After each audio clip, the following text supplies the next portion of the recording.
বন্ধুরা, তো এই যে দেখো কাজটা শেষ হলো, এখন শুধু রান্না বাকি আছে। কাপড় টাপড় ধুয়ে এত পা ব্যথা করছে, মানে কি বলবো, প্রচুর বাপাটা প্রচুর ব্যথা করছে, বুঝতে পারছি না। কাপড় টাপড় ধুয়ে সব কাজ শেষ হলো, ছেলেকে ঘুম পাড়িয়েছি।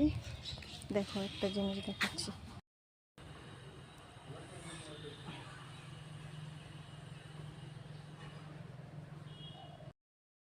সেদিন একটা দেখিয়েছিলাম না, আজকে দেখো আরেকটা বিশাল বড়, কিন্তু দেখা যাচ্ছে ছোট,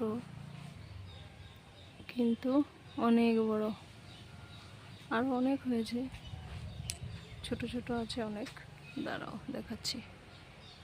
আমার ছেলে খুব ভালোবাসে, ওই যে দেখো, ওই যে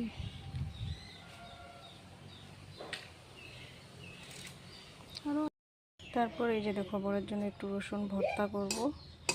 এটা এসে করেছি রসুন ভর্তা, এটা পেস্ট করব।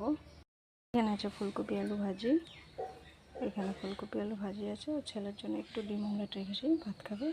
আর এই যে দেখো, ডিম অমলেট করে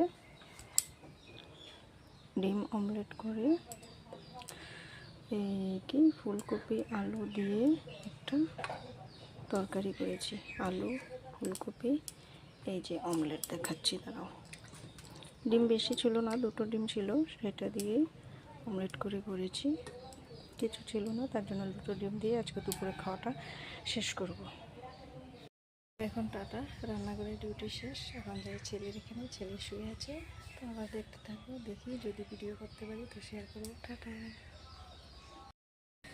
যাই দেখি গিয়ে, ছেলে উঠে পড়েছে মনে হচ্ছে। রান্নাও কমপ্লিট করতে পারি না, ছেলে উঠে যায়। ও উঠেনি এখনও, দাঁড়াও দেখাচ্ছি 2 মিনিট। এই যে ছেলে শুয়ে আছে, রান্নাবান্না কমপ্লিট। বা এখন ঘর গুছানো হয়নি, তো এখন ঘর গুছাবো। ওই যে দেখো কী অবস্থা হয়েছে, ঘর গুছাবো। ছেলেকে ঘুম পাড়িয়েছি, ঘর গুছিয়ে মোছা এগুলো করবো। তো টাটা, ভালো দেখতে থাকো।